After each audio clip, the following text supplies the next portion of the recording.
Screen पर लिखा था, मैं तेरे पीछे खड़ी हूं। मैंने झटके से गर्दन घुमाई।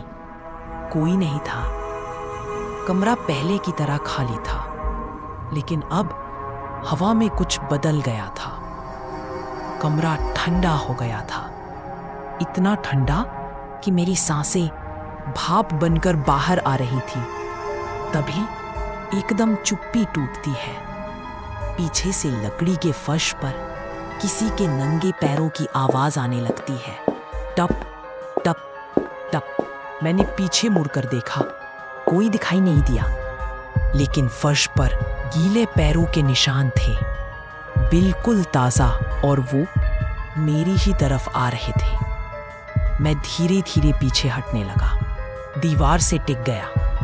तभी कमरे का आईना अपने आप फड़फड़ाने लगा। मैंने उसमें झांका और जो देखा, मेरी रूह कांप गई। आईने में मेरे ठीक पीछे नेहा खड़ी थी, चेहरा आधा जला हुआ, आंखों से खून टपक रहा था और होठों पर एक अजीब सी मुस्कान। मैं पलटा, पीछे कुछ नहीं था, पर आईने में वो अब भी दिख रही थी।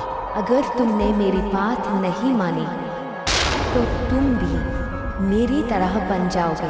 पूरा कमरा अंधेरे में डूब गया और तभी दरवाजे के ठीक बाहर से किसी के नाखून घसीटने की आवाज आने लगी। खल खल। फिर अचानक दरवाजे पर 3 जोरदार थपथपाहट हुई। थक थक। मैंने कांपते हाथों से दरवाजा खोला, पर बाहर कोई नहीं था, सिर्फ फर्श पर पड़ी एक पुरानी चीज। मैंने उसे उठाया, एक टूटी हुई जली डायरी। उसके ऊपर लिखा था नेहा वर्मा 2018, और पहले ही पन्ने पर जैसे ही मैंने पढ़ा, मैं जानती हूँ वो मुझे नहीं छोड़ेंगे। मुझे सब पता चल गया है और अब मैं जिंदा नहीं रहूंगी। अगर कोई ये पढ़ रहा है तो कृपया मेरी आत्मा को मुक्त कर दो और अमित से दूर रहना। मैं ठिठक गया। अमित से दूर? मतलब नेहा की मौत में अमित का भी कोई हाथ था? लेकिन अमित तो मेरा सबसे अच्छा दोस्त है, या शायद था। अब ये सिर्फ कोई आत्मा की कहानी नहीं थी, ये एक मर्डर मिस्ट्री थी जिसे मिटा दिया गया था।